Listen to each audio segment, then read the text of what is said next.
Donc, petite capsule sur le chapitre 10, deuxième capsule. On va faire un petit retour sur la première et on va continuer sur de la nouvelle chose. Donc, premièrement, il faut se rappeler c'est quoi un écosystème.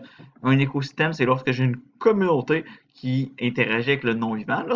C'est quand j'ai plusieurs espèces, donc j'ai plusieurs organismes vivants qui interagissent ensemble, mais qui interagissent aussi avec le non-vivant, donc qui interagissent avec les cours d'eau, l'air et toutes ces choses-là. Donc, qui interagit avec le milieu en tant que tel. On se souvient, j'avais parlé de niveau trophique. Donc, on avait dit que dans la chaîne alimentaire en tant que telle, il y avait trois niveaux trophiques. J'avais producteur, consommateur, décomposeur. Mais producteurs, c'est des organismes hétérotrophes, donc qui produisent par eux-mêmes leur nourriture. Lorsqu'on parle de nourriture, il faut faire attention, on parle de matière organique. Donc, ils produisent par eux-mêmes leur matière organique, donc ils sont capables de grandir par eux-mêmes. Parce que la matière organique, on l'utilise pour faire quoi? Bon, on l'utilise pour grandir, pour se reproduire, pour manger, pour... C'est notre énergie en tant que telle. C'est quoi? C'est la matière organique. Nos muscles, nos graisses, nos os, toutes ces choses-là, c'est toute de la matière organique en tant que telle.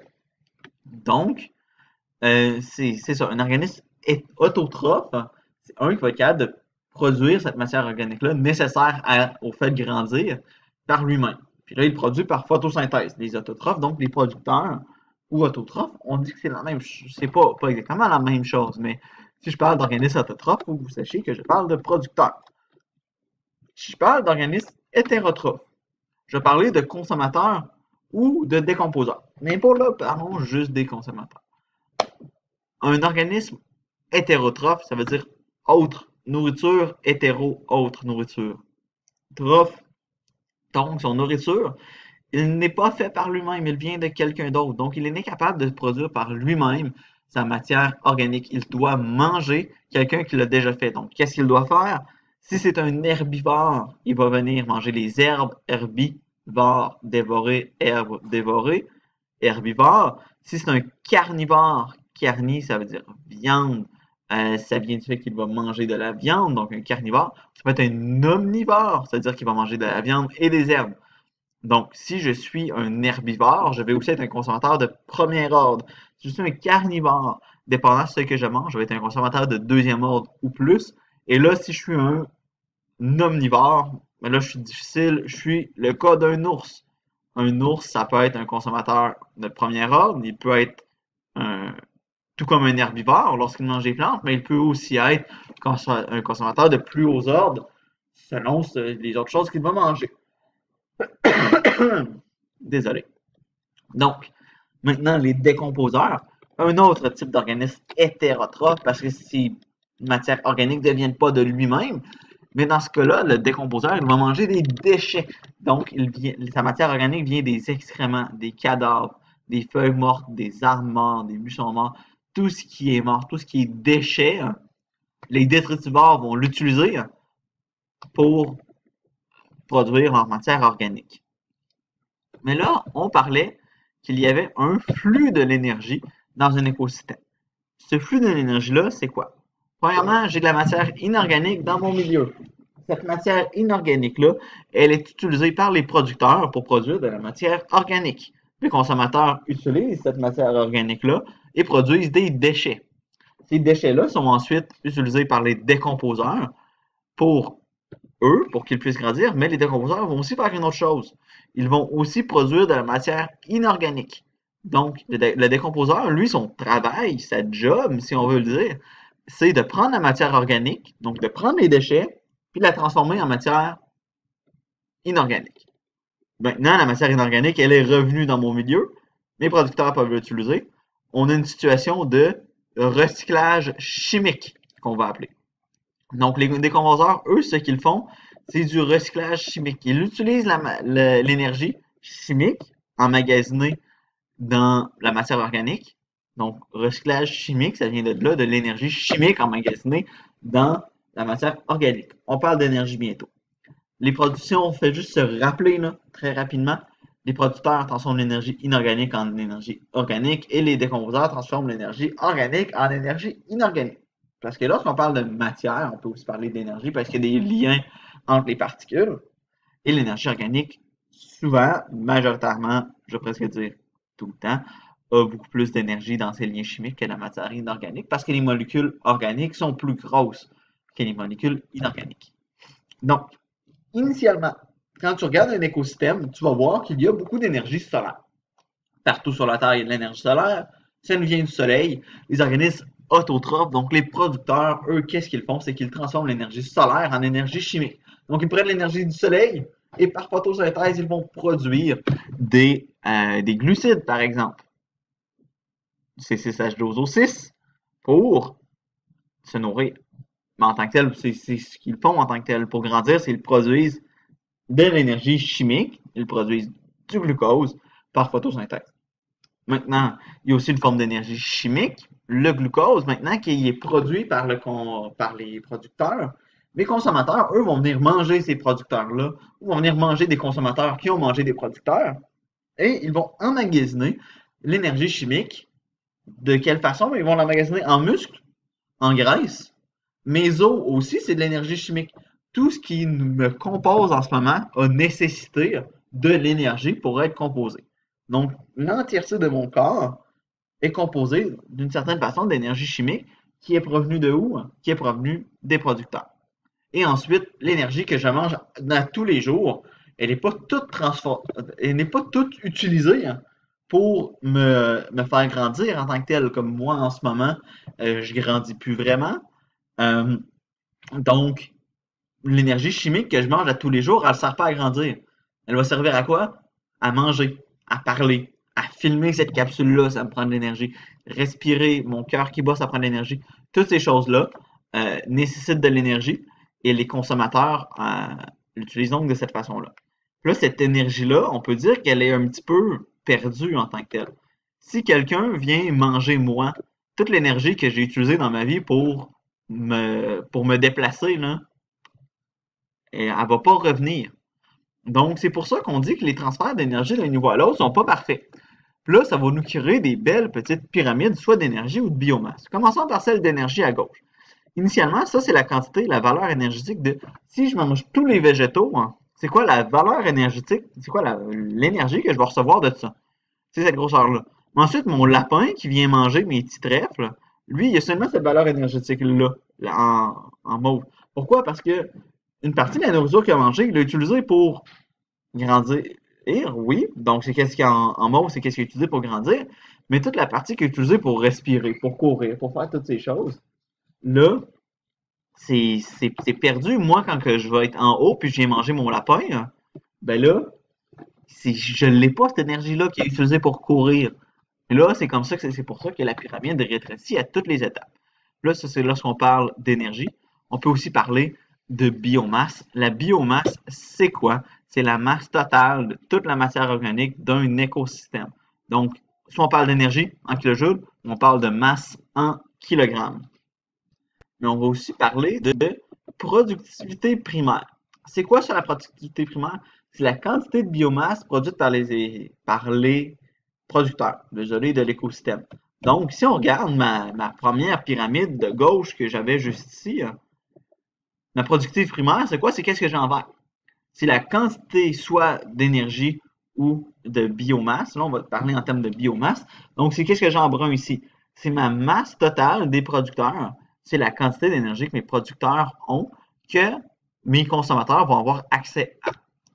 Et là, pourquoi c'est super important ça? Parce que si, par exemple, ma pyramide est changée, puis là, mes producteurs, pour une raison ou une autre, disons mes plantes, là, je suis en période de sécheresse. Il n'y a plus d'eau. S'il n'y a plus d'eau, ben, mes plantes, il y en aura moins. Il me reste juste ce qui est en rouge de ma colonne d'en bas. S'il me reste juste ce qui est en rouge de ma colonne d'en bas, pensez-vous que mes herbivores, ils vont en avoir autant? C'est sûr que non. Ils vont manquer de nourriture, ils vont mourir. Puis là, si les herbivores ils meurent, ben, les personnes qui se nourrissent d'herbivores, aussi, il y en a une partie qui va mourir. Et là, la pyramide, au lieu d'être aussi grande, elle devient une belle petite pyramide, toute petite, parce que les organismes sont morts parce qu'il manquait de nourriture. C'est pour ça que la productivité primaire est très importante, parce que c'est ça qui, initialement, fait tenir toute la pyramide. Si le bas de la pyramide n'est pas stable, le haut ne sera pas stable. Et là, il y a 4 facteurs qui vont affecter la productivité primaire. Vous pouvez le dire d'une autre façon, c'est quoi les 4 facteurs nécessaires pour qu'une une plante pousse dans votre maison? Donc, vraiment, vous devez la mettre sur le bord de la fenêtre. Il faut de la lumière à votre plante. Ensuite, il faut que vous l'arrosez une fois de temps en temps. Faites pas comme moi. Il faut l'arroser une fois de temps en temps. Vos plantes, sinon, ils vont toutes mourir. Puis là, vous allez demander, mais pourquoi toutes mes plantes meurent? Ben, parce que si tu les arroses une fois par mois, ça ne marchera pas. C'est la même chose pour la productivité primaire. Maintenant, l'accès aux nutriments essentiels. Si vous voulez planter une plante dans votre chambre, par exemple, vous pouvez utiliser du sol bien normal, mais elle ne va pas grandir. Vous allez vouloir utiliser de la terre noire. Vous allez vouloir utiliser de l'engrais. Pourquoi on a besoin de tout ça? Parce que j'ai besoin de donner des nutriments à mon sol. Parce que si mon sol n'a aucun nutriment, ben là, ma plante, elle ne pourra pas grandir. Normalement, là, dehors, là, je ne vais pas mettre de l'engrais dans ma forêt, là. Mais j'ai des décomposeurs qui, eux, hein, lorsqu'ils décomposent, ils vont venir mettre des engrais dans mon sol. C'est ça un décomposeur en tant que tel. C'est qu'il prend la matière organique qui ne sert plus à rien et il la recycle, il la retransforme en matière inorganique qui, elle, va être pouvoir utiliser pour regrandir. Donc, mes nutriments essentiels, c'est ça. Puis ensuite, j'ai besoin d'une bonne température. Les températures, ça va varier d'une plante à l'autre, mais c'est ça. Puis je vais vous donner 2 exemples là, de 2 biomes, on parle des biomes prochainement, qui ont une très grande différence de productivité primaire. Premièrement, une forêt tropicale humide. Forêt tropicale humide, c'est proche de l'équateur, il y a du soleil plus qu'en masse. Ça, c'est pas un problème. Ensuite, quantité d'eau tropicale humide, c'est-à-dire que je suis proche de l'équateur, c'est humide, elle reçoit beaucoup de masse d'air tropicale maritime. Maritime contient de l'eau, donc il y a de l'eau en masse dans les biomes tropicaux humides. Ensuite, mes nutriments dans le sol, il y en a plus qu'assez, il y a beaucoup, beaucoup de décomposeurs. Et la température, il fait chaud, on est proche de l'équateur. Ça, là, c'est dans Indiana Jones, là, les jungles là, que vous voyez qui se promènent avec leur machette là, pour couper à l'intérieur, c'est ça que je parle en ce moment. Imaginez-vous ça, là. Dans ça, vous avez déjà 3 des 4 facteurs. Vous avez la température, la lumière et l'eau. Ils sont tout le temps en sueur là-dedans, c'est parce que l'air est chaud. Et, en tout cas, vous savez ce que je veux dire. Mais là, pensons maintenant à un autre biome différent, le désert. Dans un désert, là, il y a de la lumière en masse, puis il y a de la température en masse. Ça, c'est pas un problème. Mais y a-tu de l'eau dans un désert? Pas beaucoup. Puis est-ce qu'il y a l'accès à des nutriments essentiels? Pas beaucoup. Quand vous écoutez vos films de Far West, est-ce qu'il y a beaucoup de productivité primaire? Est-ce qu'il y a beaucoup de végétaux? Pas beaucoup. Donc, c'est ça. Maintenant, ces 4 facteurs-là, généralement, sont stables en tant que tels.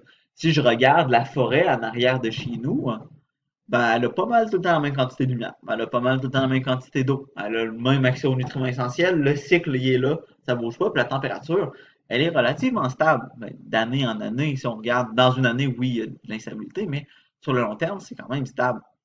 Mais là, des fois, cette productivité primaire, là, elle va être perturbée.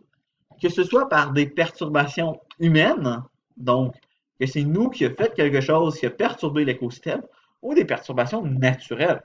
Par exemple, dans les perturbations naturelles, vous voyez, il y a les ouragans, de la sécheresse, un incendie, l'éruption volcanique, invasion de sauterelles, l'arrivée d'un virus, l'apparition d'une nouvelle espèce. Toutes ces choses-là, c'est des choses qui arrivent naturellement, que moi, en tant qu'humain, je ne peux pas contrôler, mais qui vont venir perturber ma productivité primaire. Là, si ma productivité primaire est perturbée, mais l'écosystème au complet est perturbé, mais ça, on ne peut rien y faire. Dans le temps, si on parle plutôt de perturbations humaines, ben là, de l'exploitation minière, de la coupe forestière, un déversement pétrolier, l'introduction d'une nouvelle espèce, l'inondation par un bassin versant, par un bassin hydroélectrique, désolé, toutes ces choses-là, ça vient de nous et c'est nous qui est venu perturber la productivité primaire.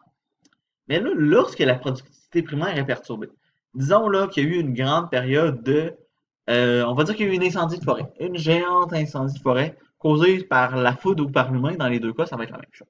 Disons qu'il y a eu une grande incendie de forêt, puis là, toute la forêt est brûlée. Qu'est-ce qui se passe à partir de là? Vous allez voir, ça va pas être des grands arbres qui vont repousser tout de suite, là. Ça va prendre du temps avant qu'il y ait des grands arbres. Au début, ça va être des petits buissons.